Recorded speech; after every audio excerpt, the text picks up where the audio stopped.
Dr. Matthews. How are you?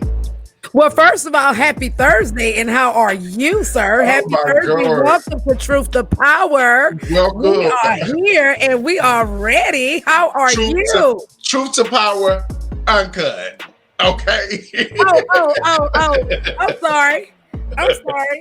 The uncut version. Got it. I am excited that this week is coming to an end, and I'm ready to set my weekend off. I'm going to party this weekend like everything is open. I'm just going to go.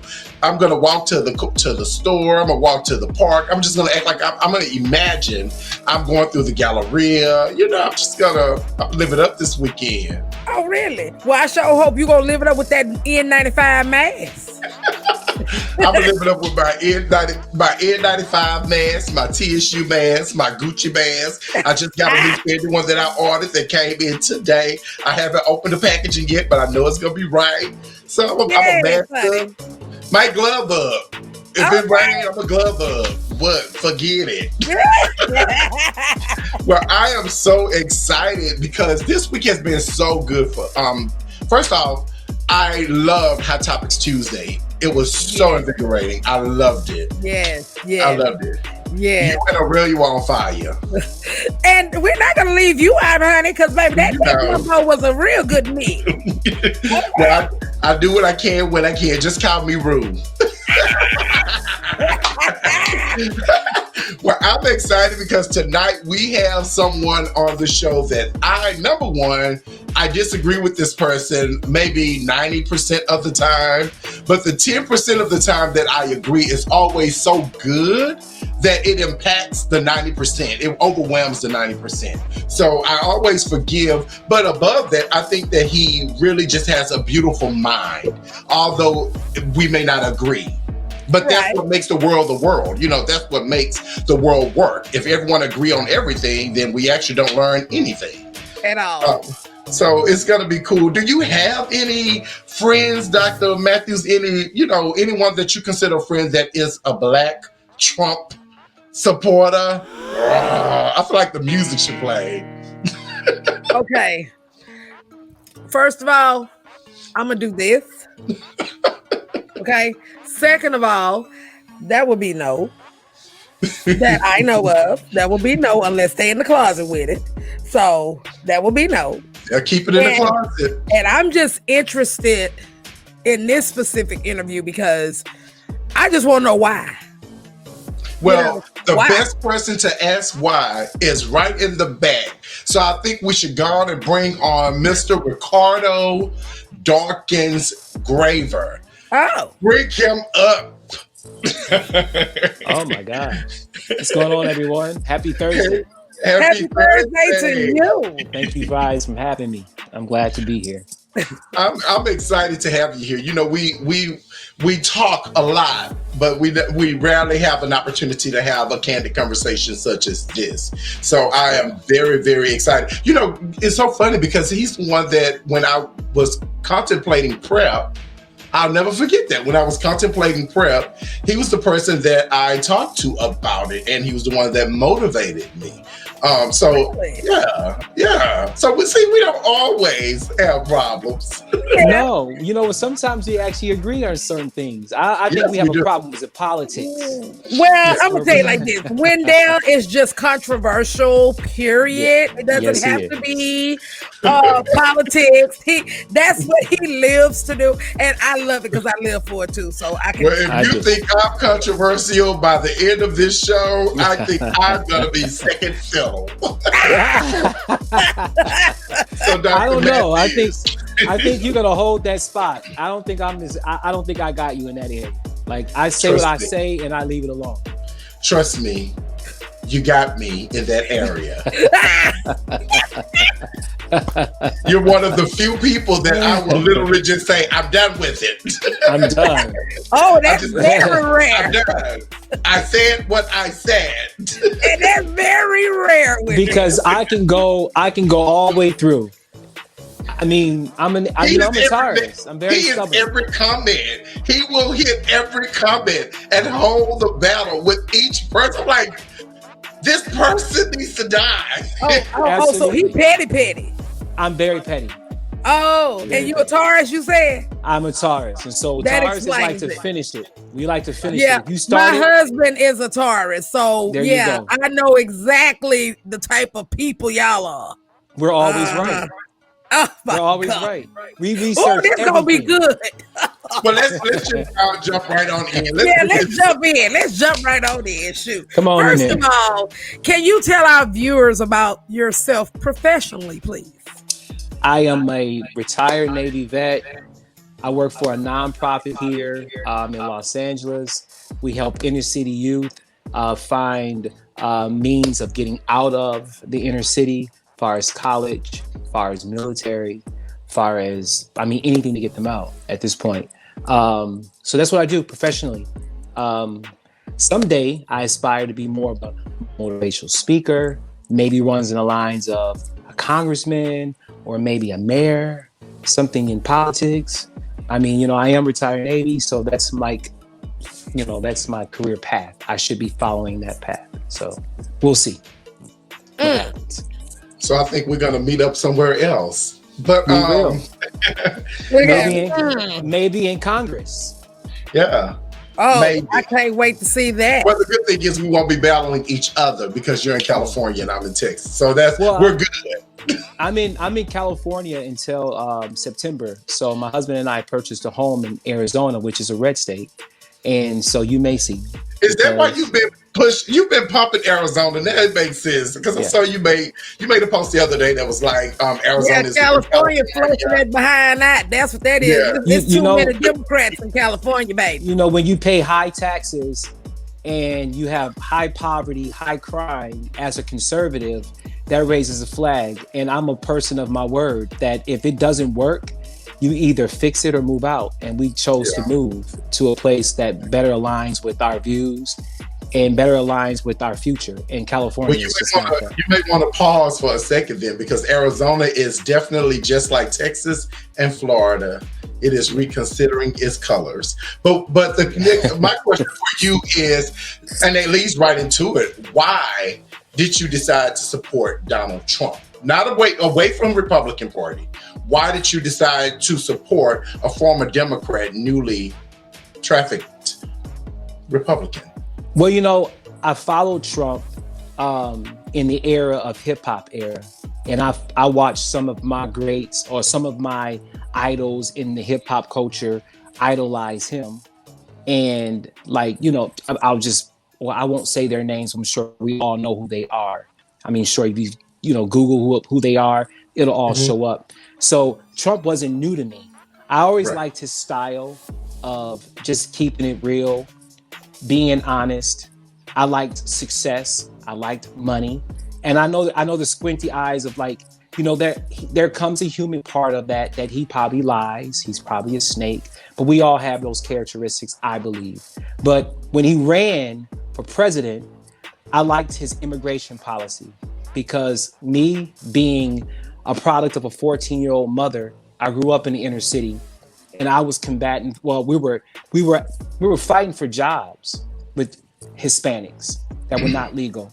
And I remember how I was treated in my area, in my community, by people, that we thought were our friends, but in all reality, they were not. So when he was speaking about building walls and protecting American people, I immediately reverted back to when I was a child being called the N-word by a Mexican.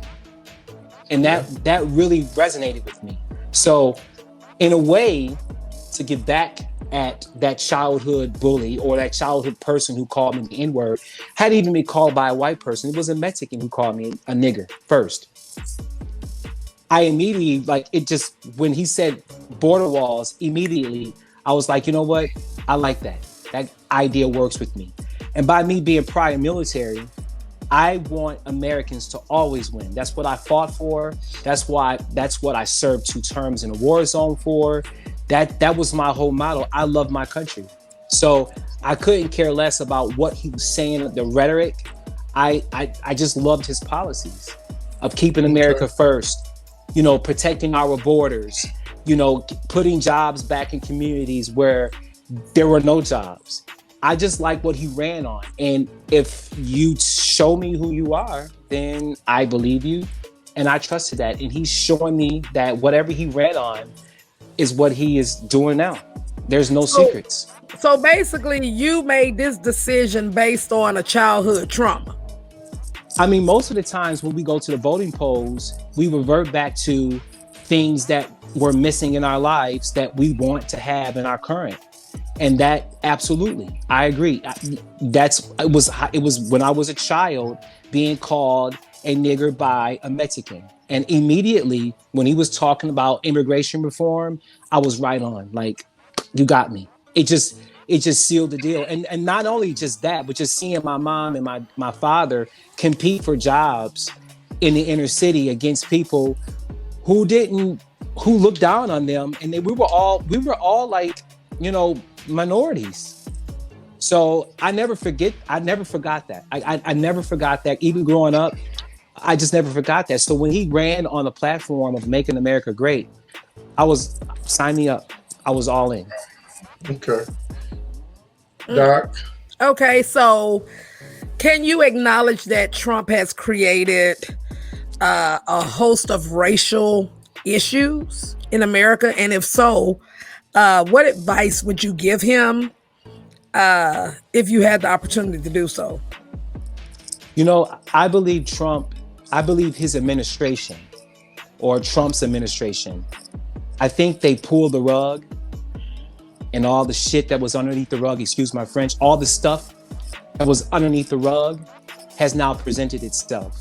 So I wouldn't blame Trump and his administration for all the racial hostility that goes on in our community. I believe it's always been there. I believe if you don't believe it's already been there, then you haven't been Black living in America, because what's going on now has always been there. We never wanted to talk about it. We always wanted to celebrate other things. But I believe that media gave us exactly what we wanted, and they made him the author of racism. And so therefore, we live by it. And I just don't believe he's a racist. So I can't really answer that question. I can't answer that question in saying that what advice would I give him? Because I don't know what to tell him, because I don't believe he authored this racism that's in our society. I think it's always been there.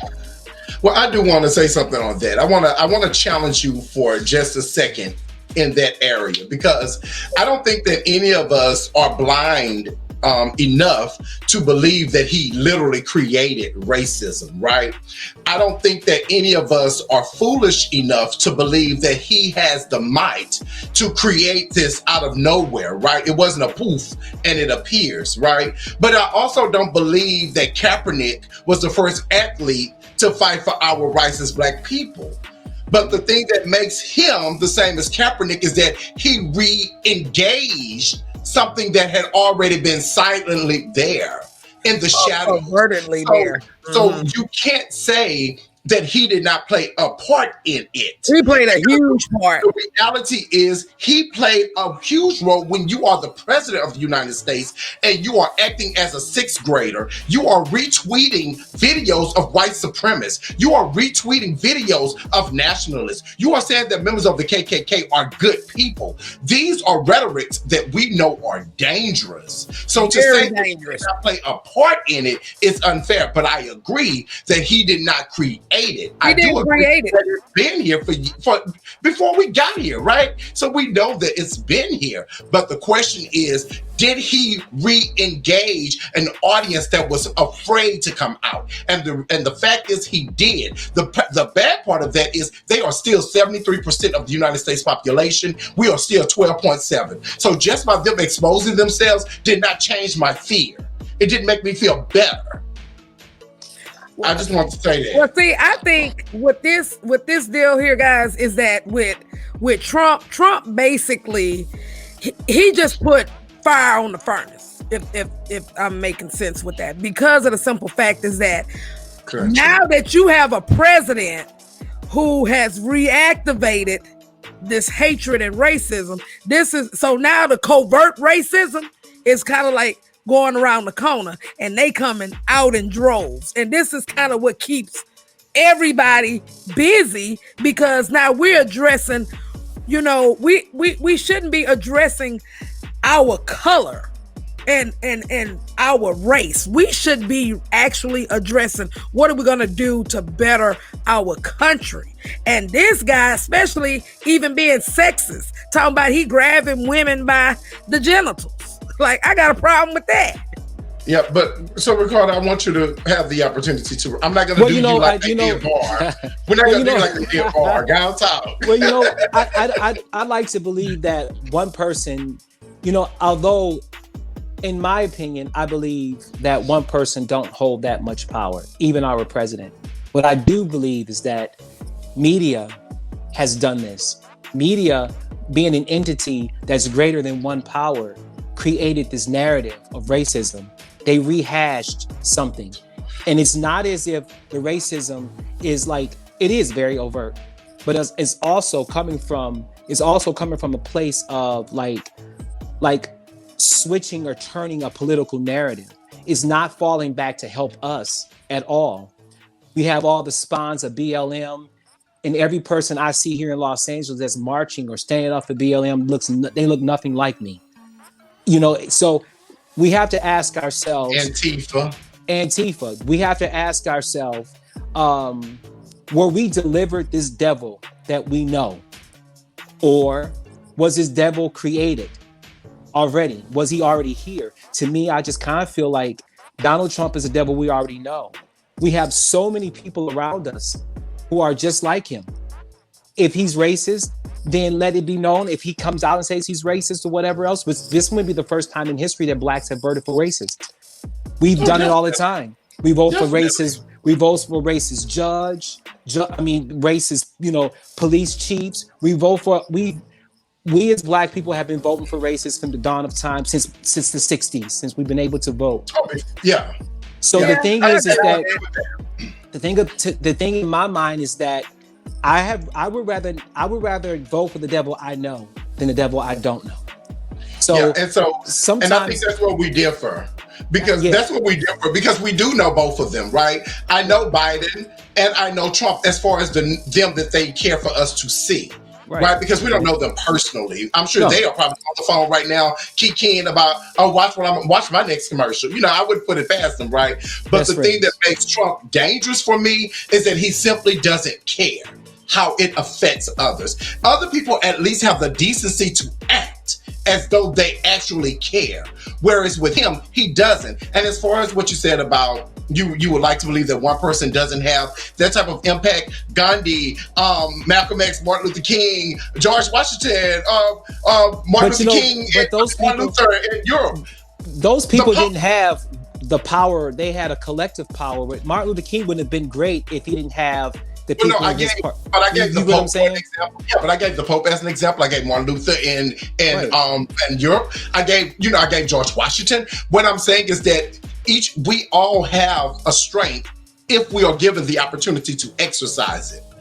I'm sure when Oprah first started, when she was on the campus of Tennessee State, I'm sure nobody ever thought that if you have Oprah to just say the name of your book, you'll sell 1 million copies next week. They didn't think that, right? They didn't think that influence. But the reality is, given the opportunity, and Donald Trump's influence was always connected to his wallet.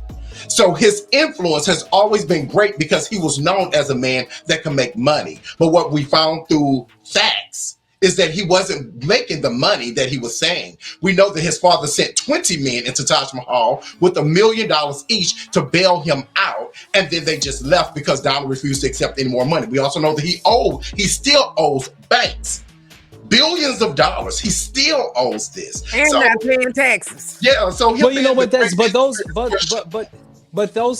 those things are layers to any person when you get that old and you run for office.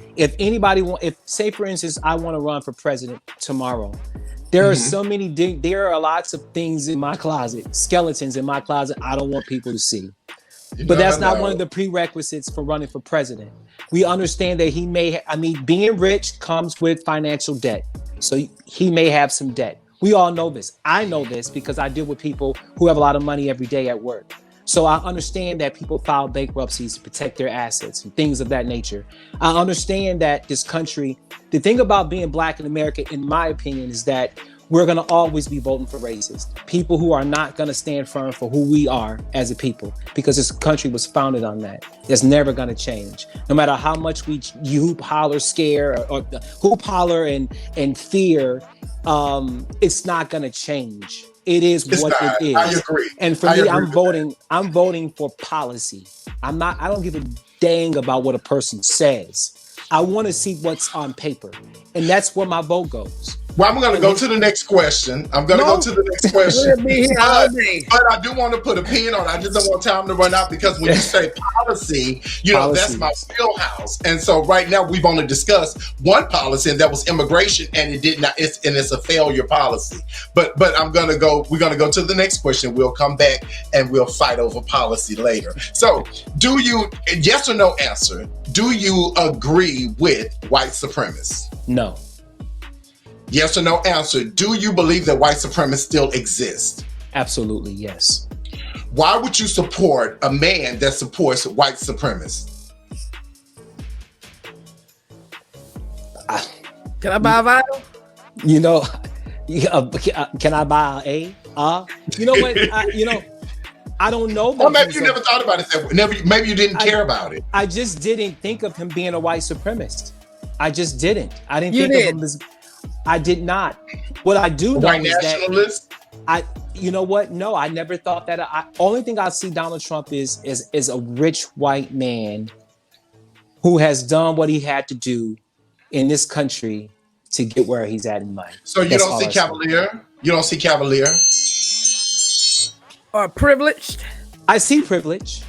But you don't see cavalier by a man that sits and says that he grabbed women by the vagina because they let him, because he has power. The point that he said, because I have power, is where the cavalier comes in. But you have to understand that time that he was grabbing women by their things and stuff like that. I mean, if you ask some of your uncles... This was in the early 2000s. This wasn't in the 50s. Well, okay, what about him messing with his daughter and kissing her in the mouth? What about that? He already said that if his daughter was his daughter, he'd marry her. That's a whole nother problem. Let's go.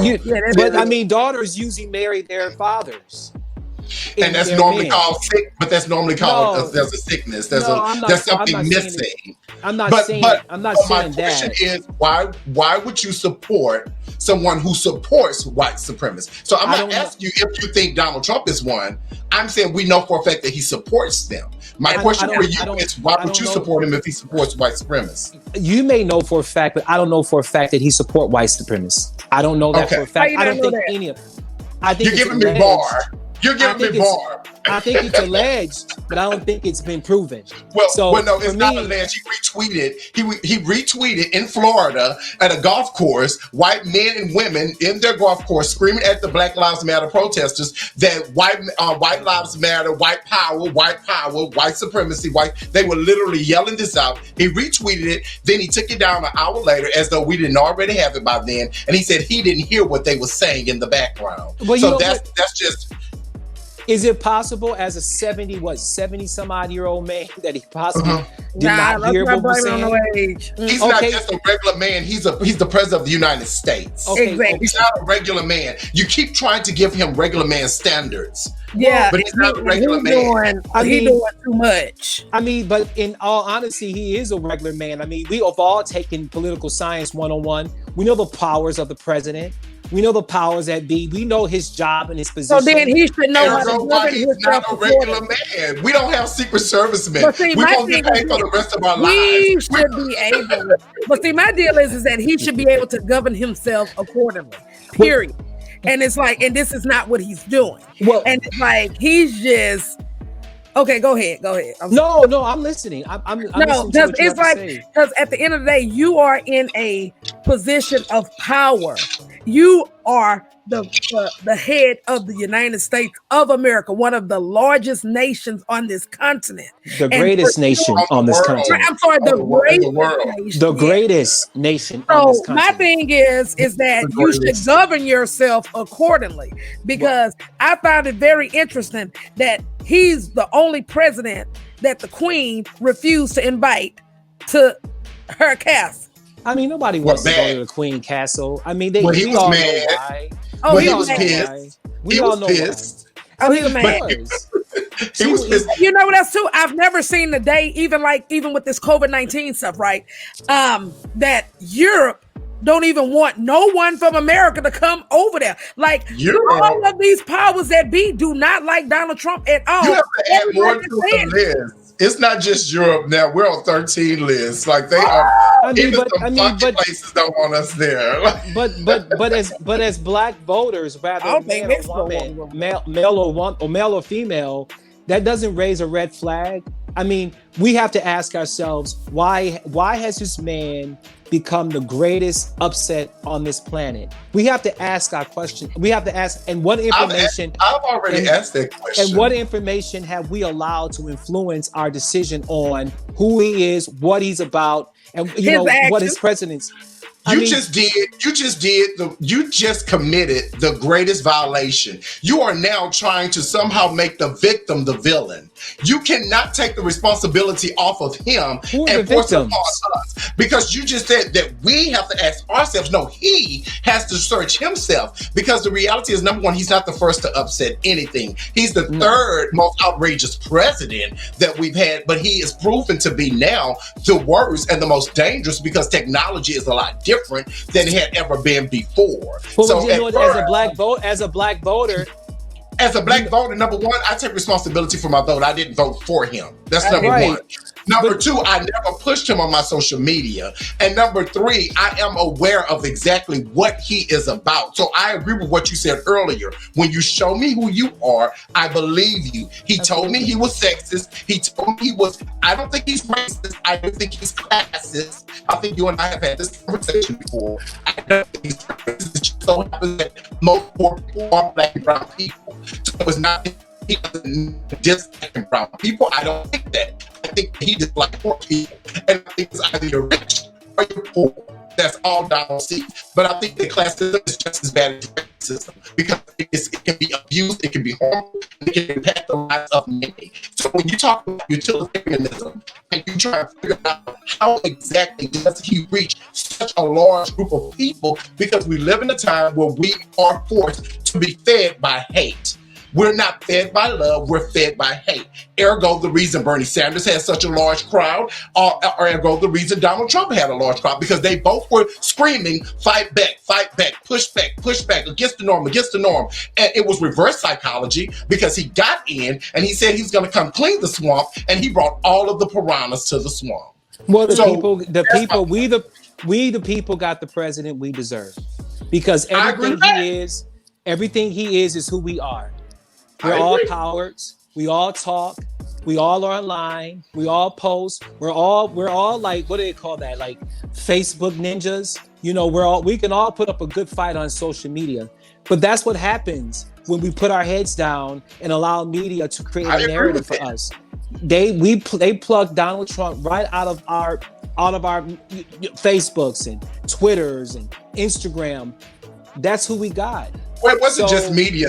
It wasn't just media. It was. I mean, it's all. We know that it was Russian. We know that it was Russian illusion and inclusion. We know that they did play off of a base that they pointed out. Do we know this information, or have we been told this information? Well, no, Mark Zuckerberg said in his hearing that when they had to do their audit, they did see that they had over 105 million. And it was in their report. $105 million worth of articles that were paid by the Russians. So we know this for a fact. They tampered with our. We know this for a fact. And then Donald Trump was the one that used reverse psychology, because everything he said that he was fighting against, he was actually spewing. And if you look at Where is Roger Stone, or Who is Roger Stone on Netflix, his documentary about Roger Stone, he talks about it specifically. And this was in 2015, how they were going after the black community because they knew that they were the most naive. This is what Roger Stone says, but in his own words. But it's not a lie. We are naive as a community. Here's my issue with you, though. Here's my issue. We are naive. We're naive we are naive to the facts. We like to take the feel good pill rather than the real good pill. And I've always said that. With you, but what are you taking then? That's what I want to know. It seems like they're taking the same thing. I'm taking the real good pill. I just want the real. I don't care about what you said. I don't care how many vaginas you grabbed in your past, because we all know that men done that. We all know that men do that. If you got a good man, if he ain't grabbing something, then he's on my team. We all know that. If you just sit down and have an honest conversation about that, we can't put our level of mind or our mindset and match it to the people across the track. Just because whites feel a certain way about this president, we can't align our thoughts with their thoughts. We have to. We always do. We are though. We always do though. We always do. We hate him because they hate him. On behalf, I think you're speaking. No. You're speaking on behalf of yourself. Be really, I'm not. That. I'm the only person that thinks. Well, right now, all three of us are black. Okay, so if we were doing, this is how statistics work. If we were doing statistics, right now, all three of us are black. Okay. You believe that Trump is the best opportunity we have. Yeah. You know what? Feels like he's not. I feel like he's not. That means 1 out of 3 black Americans believe that Donald Trump is suited for the job. You see how stats go? But you know what? So but you have to ask. But then you have to ask yourself, how far is the black community with those stats? How far are we? Are we shakers? Are we movers? What are we doing? That's what I'm saying. We're doing the statistics, but the statistics state that we're not like, we don't belong to a pack. Everybody's not hunting at the same time. We're all sheep in the black community. We like to see things that make us feel good, and then we move that way. And that's what's wrong with us. You guys beat me on the statistics. I get that, especially right now. But just because you beat me on the statistics doesn't make it right. Doesn't mean that what you're saying is completely true, because it's obvious hasn't been working for us. Well, I think obviously we have to take a fair look back in history, and this is an issue that I run into normally with millennials and Generation Z, but I'll play with it with my own generation also. The reality is, for us to go through what we did go through here in the United States and say we just got our rights to vote in the 60s, we just dealt with integration in the 60s, and now we can say that we have a plethora of black politicians, we have a plethora of black doctors, black lawyers, we have a plethora of black educators, we have an abundant amount of black leaders. We have the first minority president was a black man. We are the third largest population in the United States, not the second. The Hispanic population is the second, but yet we beat them. So statistically, we have overcome those things. A lot of black people expect for us to wake up one day and live in a perfect America for black people. That is not going to fix it.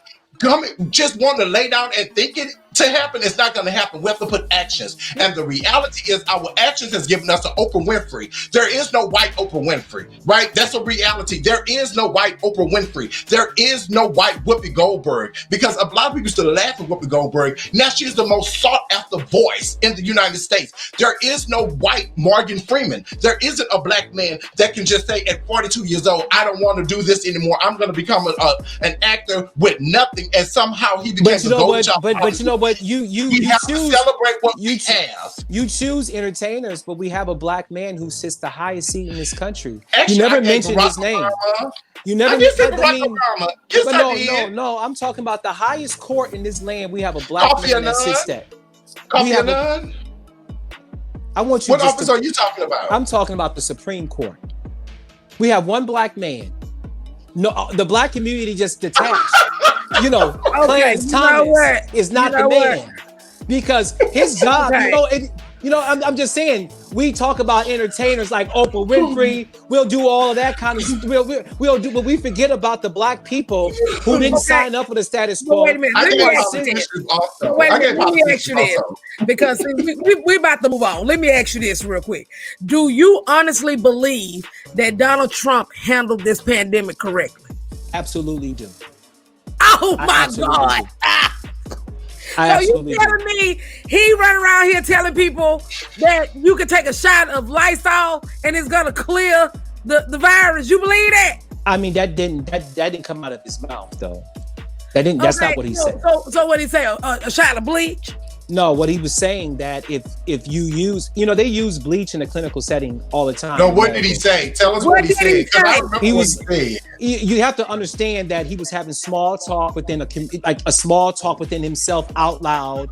Like, okay, maybe you can use a little bit of bleach to clean up the situation or whatever else and to be done. But he never said put Lysol. He never said inject this bleach. We all know that bleach plays a role in the medical field.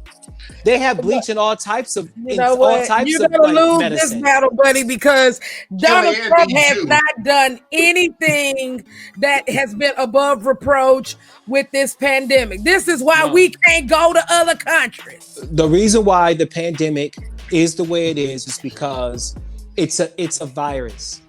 What was he supposed to do?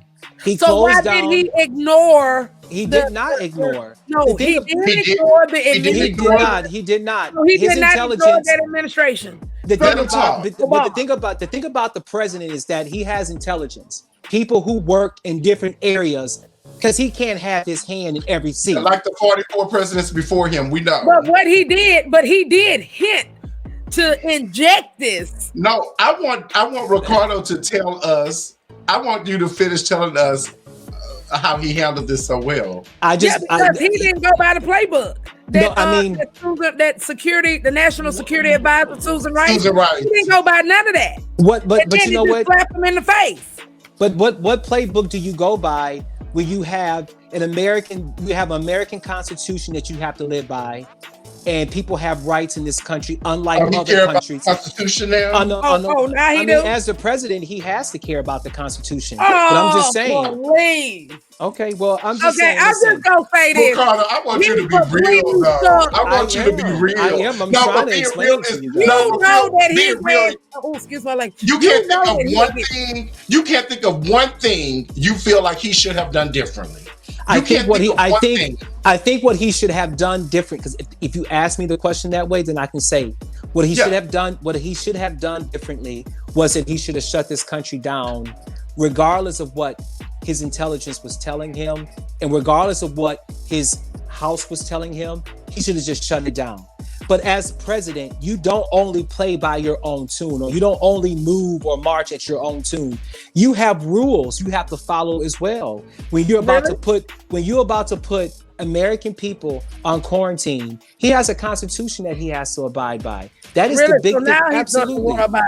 No, but I mean, I think what he done as a president that was for the people, he thought about, if I put these people on quarantine, how many people are going to lose their livelihoods? How many people are going to lose their jobs? How are we going to be able to take care of that? That's a really big heavy. That's a heavy load for any president. Looking at health. He's looking at wealth over health. But I'd rather have wealth over health. If I'm healthy and I can't pay for my cost of living, I'm going to get unhealthy trying to make. But if you're going to die anyway. But you're going to die anyway. We're all going to die. Sorry. That we're going to die anyway. Now he's sounding like our lieutenant. But wait a minute. Saying that we're going to die anyway does not mean anything when we had a 9-year-old black girl to die in Florida today from coronavirus. She had no underlying health issue today. My point is, and we have babies being shot in Chicago by bullets. And I agree. So your point. I agree with that, but that's another subject. We have a pandemic that was supposed to be controlled. We had a pandemic that was supposed to be controlled by the head president, and he failed us. He failed us. And what should he have done? What should he have done differently? Let me tell you what I think he should have done differently. On October 28th, when he first got the intelligence that there was a pandemic that was stirring in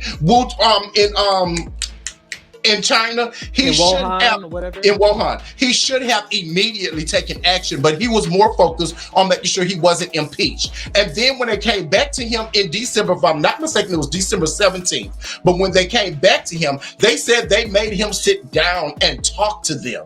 And he did not want to bring it up because he felt like it was a Democratic chance to try and hurt him, and he didn't want them to even get it out to anybody. Then when it came back in January, he had no choice but to deal with it because the actual doctor that was the one putting it out there in China came public in January. And so therefore he had no choice but to talk about it, but he still tried to minimize it because he did not want to be removed. That's not true because he did try to minimize it. Let me tell you how we minimized it. Wait a minute. Before you move on to that point, But you had your beloved Pelosi, who was marching here in San Francisco, saying there's no pandemic. Why did he block them? Why did he shut things down to Japan and China and all these other places? Why did he do that? Also. So you have people fighting on each side. I agree with you. No, but I agree with you. Okay. I agree with you that Nancy Pelosi should not have been.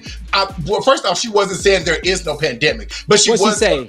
What she was telling people that it's not that serious. It is not going to affect us. It should not travel. But she was listening to her president, number one. That she was not. She was not listening. She was not listening to her president. She doesn't even like the man. But more than that, she was listening to the World Health Organization. But the difference is Nancy Pelosi is not the president of the United States. He is. Now, you asked, how did he minimize it? In January, he said it was a hoax. Then he said that he gave a shout out to the president. He gave a shout out to the president of China and said that he's doing a great job. Still a hoax. Then he tweeted out giving the world. He started telling the World Health Organization that they were doing an excellent job. Then in February, when we actually started seeing death in Seattle, that's when he said, okay, wait a minute. We just need to do a few things and it's going to go away. He said that this is a hoax. I think it's more. I don't want us to get into a debate over that because I don't want it to take us too far away from it. Pandemic. That's what it is. It is definitely a political pandemic, but I think it's a political pandemic because it has been politicized. We can't say that it was a political pandemic of the United States because we didn't create it, but it has become China created it. So do you believe that it's a fake issue that's being exploited? I believe that it's a is that my phone? Yeah, that's your question.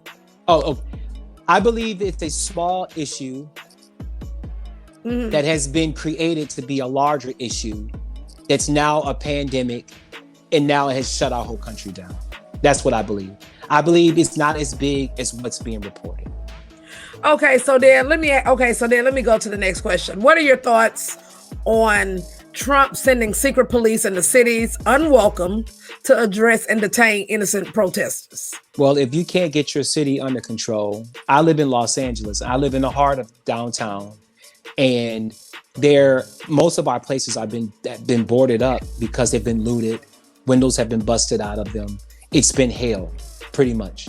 If you can't get your country or your city under control, then it's up to the federal government to get it under control.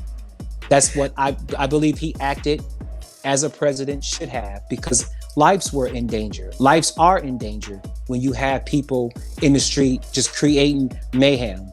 What are you supposed to do? Okay, but then let me ask you this. But what about they sending those corporate people to come in and create, like, they are the ones okay, let me rephrase that.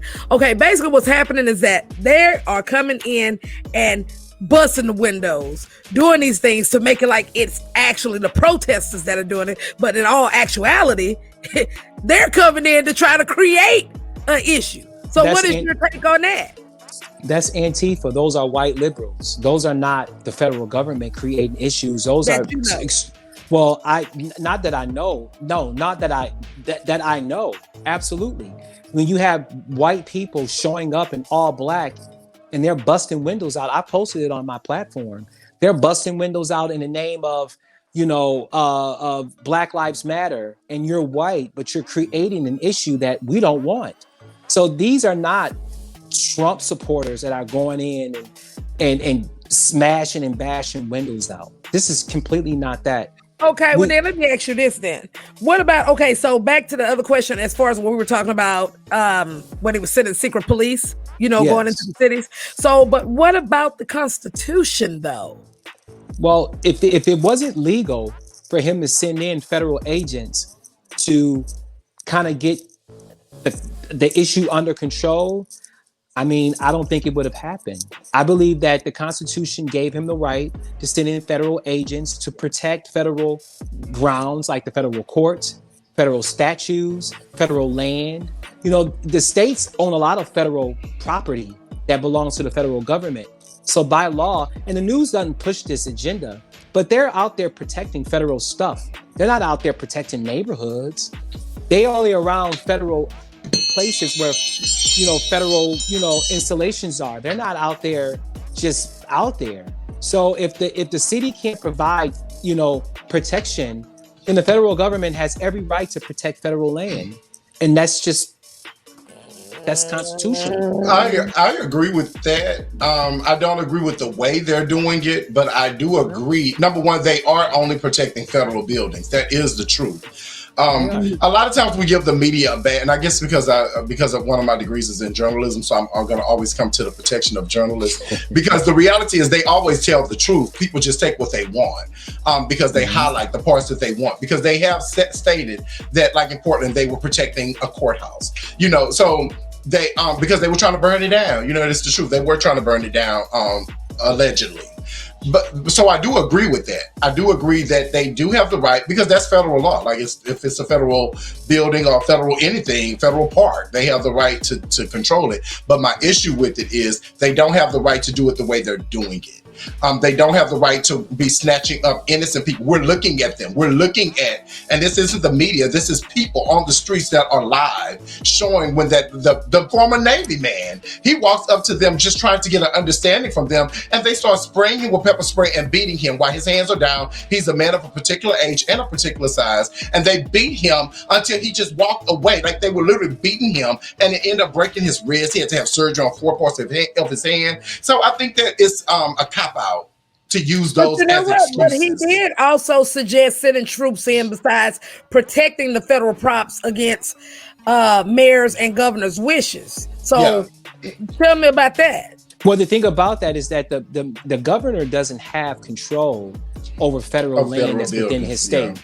He just doesn't have that control. It's in the Constitution. It's in the state Constitution. It's in American Constitution. There are certain areas that the president has full reign over, even in that. And he has full reign over federal buildings. He does have full reign over federal. But the question is if he is abusing the power that he has, because he does have the power to do so.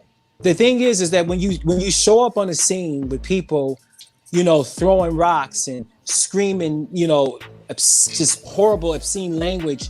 You got people, throwing piss on you. You got people spitting on you. And I've observed this with my eyes. Like I live here in the heart of downtown. So as a federal agent, it is not your responsibility at that point to de-escalate, because it's already blown out of proportion. So my next course is to remove the threat, because I can't de-escalate you when you've already gone over. So now, but he's not de-escalating. He's escalating, though. Well, that's what I'm saying. He's not de-escalating. But he's escalating in the bad way. But this is where my white supremacy issue comes from with you again, right? Because in Michigan, when they decided to go and bum rush Gretchen because she wouldn't let them go outside, once they found out that black people were the main ones dying from coronavirus, and they were ready to go to all of these capitals and bum rush them, they had guns. They had straight up guns, Confederate flags. They had the slingshots with the lead bullets in it. They had everything, and it was all because they were mad because she told them they couldn't go outside. And your president tweeted out that they are good people and she should sit and have a talk with them. But the night that George Floyd was killed and they acted a fool in Minnesota, the first thing he tweeted out was that they were thugs, and then he referenced a racist Miami governor and said that when they start looting, we start shooting. So there is a major disconnect when you are dealing with this racially. Unless you are tone deaf, you should be easily able to recognize that there's a problem when people want to go outside. They bring guns to the governor's mansion, but yet you want to send secret police to snatch up thugs because they're fighting for injustices. Yeah, thugs. But you know what? Wait. There's a difference between showing up to the federal building with guns if you're legally able to carry a gun. Now, what we have to understand about this whole George situation, Mr. Floyd situation, is that wasn't the case. We had people who had bricks. We had angry mobsters. This was a completely different movement than people just wanting to come out of their house. You can't compare apple to orange. You can't do that. That's not fair, and it's not right. You can't compare, just not right. But you know why you can't compare? Because one was they came outside with guns because they were mad because they couldn't go outside and play. Well, you know, so they were doing it for something simple. They were doing it literally because they just wanted to go outside and play. That is literally what they were fighting for. There is never an excuse to take a brick and smash out somebody else's window. But Ricardo, let me calm down. I'm not minimizing our either. No, you minimize what black people were fighting for, which was looking at a man with a knee in his neck for 8 minutes and 26 seconds, and then he died on that. So ground. how do you? And you just tried to make it seem like that was somehow not worth the anger that they had, but it was worth the anger they had in Michigan. I mean, I was angry too, but I didn't go smash out somebody's window. I didn't either. But what we saw important. I was also, but what we saw important was not somebody smashing out somebody's window. We didn't see any gun. We didn't even get a report of a gun. We didn't get a report of an arrest that a person had a gun. We didn't get any of that. So you are comparing oranges to sugar because they are not even in the same realm what you are doing. But I get it, and I agree with you on so many levels about so much. What I don't agree with is your strategy and your tactic because it's simple. Because it's too simple. It's too simple. It's what just is that. simple as Donald Trump being a Republican. Simple. No, what happened was during that Mr. Floyd's incident, instead of us taking to the streets and tearing up communities and things of that nature, those same people with the same ideas and the same thing, take that energy to build up your communities, go to the poll. Tearing your community. I'm not fussing with you on that. We do things in a negative way. We do things, we take things and we internalize them, and then we come out, and then at the end of the day, the same communities that we destroyed, we have to go back to and live in. And we want their help across. I agree with him. I agree that we shouldn't be destroying our communities, but the reality is I haven't seen any community that was ours that was destroyed yet. I'm gonna say that, and I'm gonna leave that there. No, because they came down here. You can process it later. But they came down here. They did not tear up their communities. They came because it's already torn up. You can't rob the. I think that you may have missed what I was saying. For example, but like in Chicago, we know that 3 Italian families literally run the whole city of Chicago. So when I say they didn't burn up and tear up anything that was theirs, meaning that the money that was being made in those areas were not going back into those communities. But you know what? At the end of the day, that's our fault. That's not their fault. No, that's our fault. Well, you know what? I say it's their fault. I say it's their fault because we didn't ask to be. Well, I say it's their fault because in 1427 we didn't ask the Portuguese to come to Africa. No, but we have go back to. There. We have to because part of systemic rape. We can't keep going back to the 1400s to justify what we ain't doing today. First off, I'm not justifying. I'm not justifying what we're making an excuse for. No, first you have to let me get to the end of a sentence before you respond, so you'll know what you're responding to. Okay, go ahead. Because what I was saying is that in order for us to truly have the conversation, we have to understand that systemic racism is just that. It is racism that was built within a system. Do we have to follow that system? No, I didn't say we have to follow it. I never said that. Go about the words I say versus how it makes you feel. What I'm saying is that when they went to Africa and they brought us to Portugal, and then they sold us to pay off the debt to Europe, and then they sent us over here to build this. My point is systemically, we can be systemically racist also, and that is what we call slave mentality. So we have been placed in buckets to fight each other, but the reason we fight each other is because we were never meant to be caged animals. When you put everybody that is oppressed in one community, somehow you expect them to act as though they were living the lifestyle of the rich and the famous. You can't expect anything but a fight. When you take a bulldog out of one cage and put them in another cage with another bulldog, they are gonna fight before they make friends. We're not talking about dogs. We're talking about upstanding walking. I thought you knew I was talking metaphorically. That's I mean, I get that, but I get what you're saying. I get the metaphor. I get it. I understand that, but I like to believe that we're human beings, and we all know about slavery, especially being black. Mm-hmm. Before I go ahead and pull this gun out and take you out of this world, I'm sure I knew every black person knows about MLK. Every black person knows about slavery. Every black person knows about the state of the black man and the black woman. Every black person knows that. From the little 5-year-old to the 105-year-old. So the excuse you're making is not standing for me. I didn't make an excuse. You are making an excuse. No, you're I gave a because of justification. 1400. It doesn't justify that. It doesn't justify us killing each other. It doesn't justify us not showing up to the polls. Ricardo, your age is a part of who you are. So if you go somewhere and somebody say, hey, tell something about yourself, you start off with saying, I'm a 41-year-old man. They can easily say, this ain't about your age. I don't care about when you were born. But the reality is that is a part of who you are. No, because the steps that you took to get here is what I'm saying. Those steps are important. Each step. But those are my steps, though. Those are my steps, and they belong to me. But we have to walk. Well, in my opinion, we have to walk in tune. We have to walk together. The thing is that I guess that makes me differ because I have white friends. Me too. I have Hispanic friends, and they don't get along. They don't get along at all. They have the same thing. The only thing that makes them different from us is that they make things look good. We have a problem with making things look good, but the same things that plague our community plagues their communities.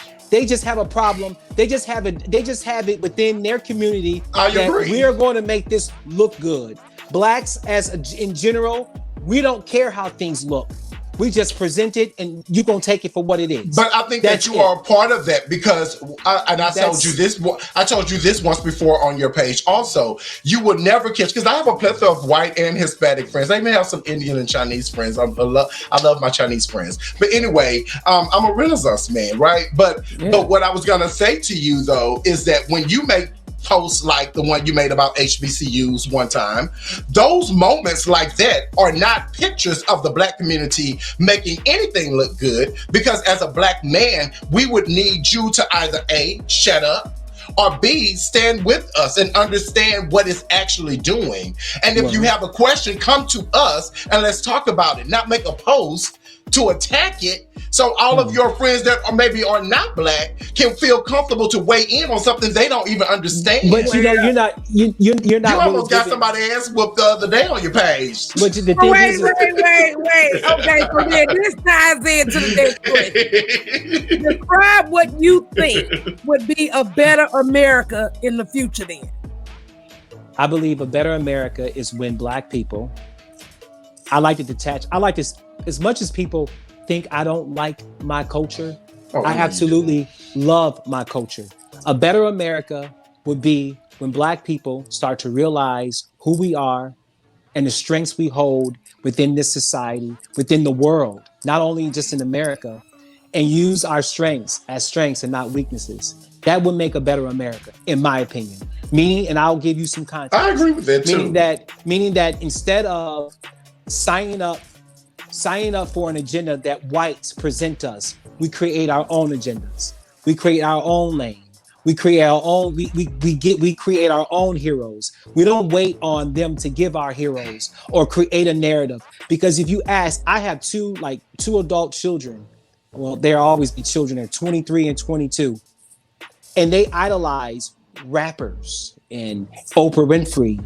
They don't know anything about Clarence Thomas. They know nothing about, I'm just saying, regardless of what party or affiliation they are, we have to teach our Black children that success comes in many facets, not just entertaining. We no longer live on the plantation where we have to entertain the boss. We can actually use our brain and go into places where they told us we were not able to be.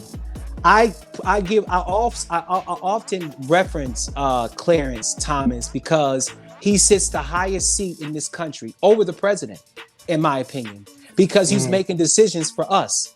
That panel up there, once something goes to them, to me as a child, if my mother would have presented a Clarence Thomas to me, it would have inspired me to be something much, much greater than who I am today, probably. I don't know.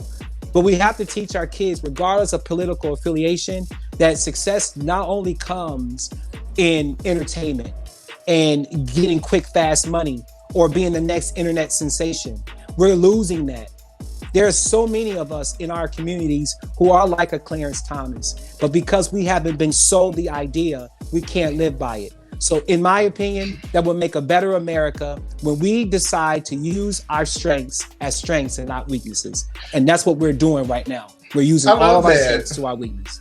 I loved everything you said. Yeah. Like, I really love that. I agree with it. I still don't agree with your affiliation, and we probably will never. But I do agree to disagree. But I agree with what your definition of what a better America would look like. And I like that you left party affiliation out of it for the most part. And I want to also say that when I went to the African American Museum in DC for the opening, because we were in it, the organization I'm a part of, the Texas University debate team, is in the museum also. One of my first questions was, why was Clarence Thomas not in that museum? And I was informed that he was originally in it, and they fought to have him removed. And I thought that that was completely unfair. Now, he wasn't the first to be on there. We know Thurgood Marshall, so we know that he wasn't the first to sit there. But for him to sit there and to sit there as long as he has sat there, regardless if if his votes are worth a piece of trash or not, he still is.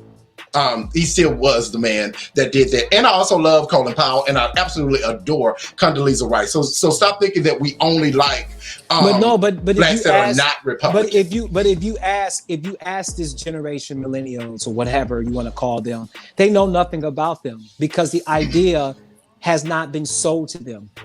We by us being Gen X's, we have the luxury of bodying several generations. Mm-hmm. My children don't have that luxury. Yeah, at all. But that's what I blame politics for that.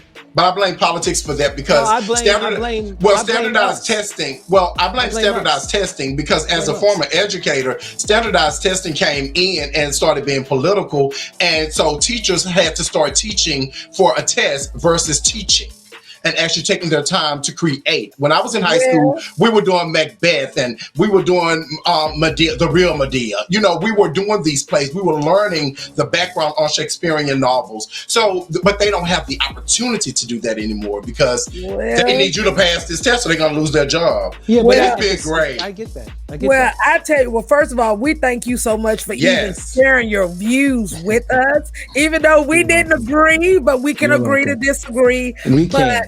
That very last statement really definitely we agree with you 100%. Yes. So that shows that we can Yes, merge. That's the beauty of it. That's the beauty. So all of that last question made it full circle because ultimately we know that you care about the Black community. You have a different view right now, and that's okay. Like I said at the top of the show, the way the world works at its best is when we are running off of disagreements, because that's when we are forced to think. It's great. We're forced to think out of our own boxes that we may be in, so that's okay. And that makes it not boring, so that's cool too. Well, I have a quote that we need to leave with because this is hot. I think we need a part two. Okay, so well, I'm gonna leave with this quote, which is befitting. It states, "If you judge people, you have no time to love them." Mother Teresa. I like that. But I ain't like her. But I'll take it. I like it. Mother I like Teresa, that. Gandhi, I'm still praying on them both. Wait, come on, man. I like that. Like Mother Shade. Teresa. But I love the quote. Ricardo, thank you so much. It was absolutely amazing. Absolutely. It was amazing. It was amazing. I wish you guys well with this podcast, with this visual podcast. But I learned a lot just from this discussion. I always take a little bit to add to my tools, and I thank you guys for that. You guys are a part of that. Same here, because that's basically what we really need to do, and also for the viewers, so they can be able to leave with something as well. I think November 3rd we may need to have a watch party, and you can be one of the moderators. I think that is an excellent idea. Trump 2020, he's gonna devour Biden. Trump, I agree. Trump 2020, the end. Y'all have a happy weekend, and thank y'all so much for tuning in. And remember, if you are not fighting the power, you are not adding truth to power. Fight it. And there it is. Unplugged. I love you, Ricardo. Thank you. I love you guys. Y'all be good. Bye. Bye.